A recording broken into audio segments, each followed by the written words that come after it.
Jemaat terkasih dalam Tuhan Yesus, saat ini dalam merayakan bulan keluarga, kita bertemu kembali dalam Sapa Jemaat. Dan Sapa Jemaat kita pada saat ini bertema Pasutri, dengan judul Setara di Hadapan Tuhan. Dan firman Tuhan yang mendasari terambil dari Kejadian 2 ayat 18. Sebelumnya mari kita berdoa. Tuhan, kami bersyukur karena pada hari ini Engkau beri kesempatan kepada kami untuk merenungkan firman-Mu. Kiranya Roh Kudus-Mu tercurah dalam hati dan pikiran kami, sehingga firman yang kami dengar dapat kami pahami dan laksanakan dalam kehidupan kami sehari-hari seturut dengan kehendak-Mu. Di dalam nama-Mu kami berdoa. Amin. Jemaat sekalian, sebelum kita membaca Kejadian pasal 2 ayat 18 ini, Allah telah mengatakan dalam Kejadian 1 ayat 31, di situ dituliskan, maka Allah melihat segala yang dijadikannya itu sungguh amat baik. Dan pada Kejadian pasal 2 ayat 18, yang menjadi dasar perenungan kita ini, dituliskan demikian. Tuhan Allah berfirman, tidak baik kalau manusia itu seorang diri saja. Aku akan menjadikan penolong baginya yang sepadan dengan dia. Kedua ayat itu menunjukkan bahwa Allah menyempurnakan seluruh ciptaannya. Setelah semua ciptaan lainnya diciptakan Allah, ada yang tidak sempurna dalam pandangan Allah, yaitu manusia yang hanya seorang diri saja. Itu sebabnya Allah berkata, tidak baik kalau manusia itu seorang diri saja. Aku akan menjadikan penolong baginya yang sepadan dengan dia. Sendiri tidak baik, kata Allah, karena yang dikehendaki Allah adalah dalam penciptaannya, ialah adanya laki-laki dan perempuan. Allah tidak menginginkan hanya laki-laki saja atau hanya perempuan saja, tetapi keduanya.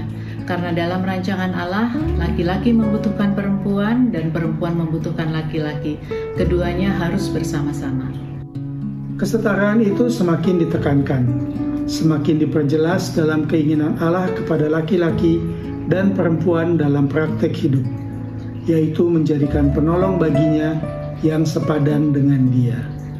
Apa itu penolong yang sepadan? Yaitu seorang partner yang bisa bekerja sama dengan dia. Jadi, penolong artinya bukan seorang pembantu. Dalam hal ini, penolong yang sepadan adalah seorang yang telah diperlengkapi oleh Allah dengan kekayaan hikmat dan pengetahuan. Kesetaraan yang dikehendaki Allah menciptakan dua hal dalam kehidupan ini, dan hal itu sangat penting. Dua hal itu adalah: satu, kebersamaan. Tuhan bukan tidak punya alasan memberikan penolong yang sepadan. Yang pertama, pada Kejadian pasal 2 ayat 15, Tuhan Allah memberikan mandat kepada manusia untuk mengusahakan dan memelihara taman yang Tuhan percayakan kepadanya. Kedua, pada Kejadian pasal 2 ayat 20, ia ditugaskan untuk memberi nama kepada segala ternak, kepada burung-burung di udara, dan kepada segala binatang hutan.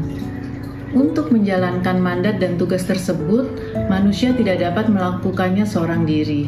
Tuhan Allah memberikan seorang partner. Keduanya berjalan bersama untuk mewujudkan kehendak Allah. Di sini kita melihat bahwa seorang laki-laki membutuhkan seorang perempuan, demikian pula sebaliknya. Dalam kebersamaan mereka akan muncul ide-ide, inspirasi memperkaya kehidupan. Mereka saling mengisi dan saling melengkapi dengan tujuan untuk mengembangkan dan mengelola taman milik Allah untuk menjadi berkat. 2. Persekutuan. Kesetaraan menghadirkan sebuah persekutuan. Perhatikan respon laki-laki setelah Allah menjadikan perempuan itu. Ia berkata dengan sukacita, "Inilah dia, tulang dari tulangku dan daging dari dagingku." Mereka saling mengenal lebih dalam lagi. Mereka tidak hanya bersama, tetapi mereka menjadi intim. Dan hal itu dibangun dalam sebuah persekutuan yang nantinya disebut dengan keluarga. Inilah lembaga pertama dan tertua yang dianugerahkan Allah kepada manusia.